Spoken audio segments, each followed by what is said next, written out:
我叫麦克，每天的工作有些孤独，而这个不到10平米的局促小屋就是我的全部。不过小归小，五脏俱全不可少。作为一个养家糊口的工作间，我从不吝啬给他增砖添瓦，所以这张讨厌的桌子就是今天的更新目标了。当初因为没钱，又想到折叠桌更加方便还节约空间，所以弄了一个这个，主要作用就是做开箱视频用。但万万没想到，它是真鸡肋，真荒唐呀！哪怕是在上面开箱一个小手机，它也能把我的镜头晃得七荤八素，全因为它这天生的设计缺陷，本来就不适合当工作台使用。所以今天我再次砸碎了一个存钱罐，准备给它来一个升级换代。那么就是这一套了，花了我接近4000，因为不是恰饭食品，品牌就不说。好吧，包装上有牌子，阿卡丁。和我目前在用的这张桌子一个牌子，用了2年了，用料很足很结实，唯一的缺点大概就是贵了点。你可能很奇怪我为啥要买一套呢？因为我还存了另外一个目的，梦想着找一个助手来帮我打理一些工作。要知道人家老司机都有10-20个员工了，而我还是孤身一个。接下来我准备先把这张桌子装起来，不过上面为啥有好几个脚印呢？到底是谁无意或者有意踩了我的桌子？包装打开了，首先就是一对黑色的桌腿。由于和现有的桌子一个型号，为了有新鲜感，我这一次选了一套全黑的。这个是桌面，尺寸和我目前在用的一样，都是1.4米。掀开桌面还有一个大尺寸的鼠标垫，这个得说一下，阿卡丁这鼠标垫非常好用，很顺滑，可惜貌似不单卖。那么咱们开始组装吧。由于有过组装经验，说明书无需参考。瞧瞧这真材实料的厚重桌腿，对得起它2000元的售价，但是划不到。对了，安装桌腿之前，可以先把这脚垫都调整到一个差不多的高度，省得后期麻烦。完工了。实话说，一个人装这个还是有点吃力的，多么希望可以有个小助手帮帮我。放到地上尺寸有些大，显得我的小工作室更小了。这是侧面 K 字形的桌腿造型，显得比较坚固。这是他的白色兄弟，这次以后我的工作室就有了一对黑白好兄弟。那么就让我们小小的庆祝一下，4个膜吧。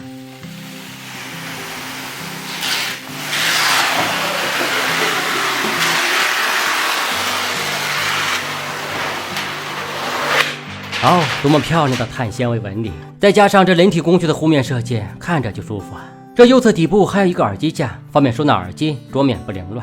背面有一个多功能线槽，所有的线都从这里走，就连电源插座都可以放到这里，一切都是为了美观。当然你可能又想起了这个镜头，这也是没办法的事情，因为我之前要不断的搬动它，好拍摄开箱视频，以后再也不用这样辛苦了。接下来咱们抓紧时间再把椅子装起来。为了给有可能的未来同事打造一个舒适的工作空间，这次选的椅子可是下了血本，而且还有一个非常炫酷的配色，不相信等着瞧。怎么样兄弟们，这就是我啊，不对，是我未来同事绚丽多彩的阿卡丁星途电竞椅，是不是看起来很适合女孩子使用？万一后期找到助手是女生呢？当然哪怕找不到助手，也许偶尔来做一下也是会非常开心的吧。这是箱子里面的所有配件，一个椅背，一个头枕，一个靠垫，一个底座，然后就是这一小箱子零件了。那么接下来大家可以跟我学习一下，怎么不看说明书组装一个电竞椅。第一步，安装椅背，一边2个螺丝对准了拧上去就行，然后锁紧。第二步，安装2侧覆盖。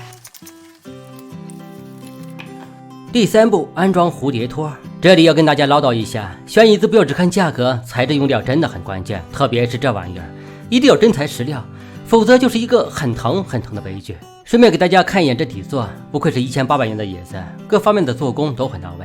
安装蝴蝶托的横梁是金刚材质的，也非常厚实，为了某个部位的安全，这些不得不重点考虑。来，安装上去，4个螺丝孔一定要拧紧。第4步，安装气压棒，很简单，对准了直接怼进去，后期坐上去以后会自动压紧。最后一步，安装椅子腿，装完收工。如何？是不是还有一种马上坐上去的冲动？不过我怎么感觉少点什么？哦，还有他俩。那么这就是这把星途电竞椅的最终样子了。瞧着做工，这配色简直是男女通吃。你的审美观是否和我一样呢？可以在弹幕上勾个1。再给大家看一下细节部分，走线非常精密，线头啥的是不太好找了。捏一把软硬适中，颇有弹性。我在想这未来的同事应该拒绝不了这把诱人的椅子吧。当然如果最后实在招不到人，我就把它送给杰西，也算是一份不错的礼物了。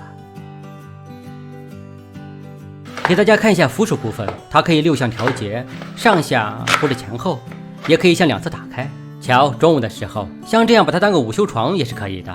对了，我就把我之前买的那把椅子拿来对比一下。左边这一把我用了接近2年，记得型号好像是叫美国队长。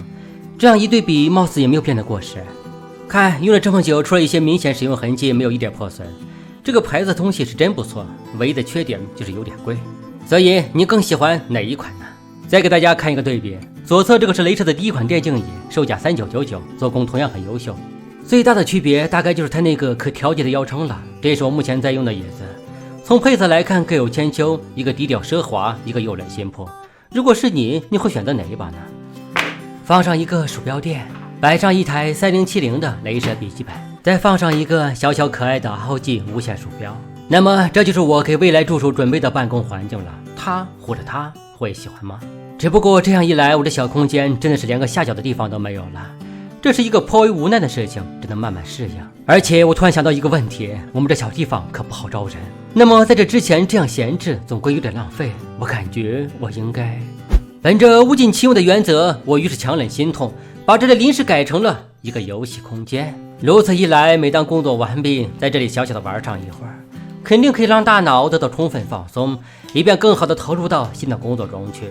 人家常说的工作娱乐两不误，大概就是这个意思吧。所以我的未来美女同事，在你到来之前，这里我就先临时征用了。我打。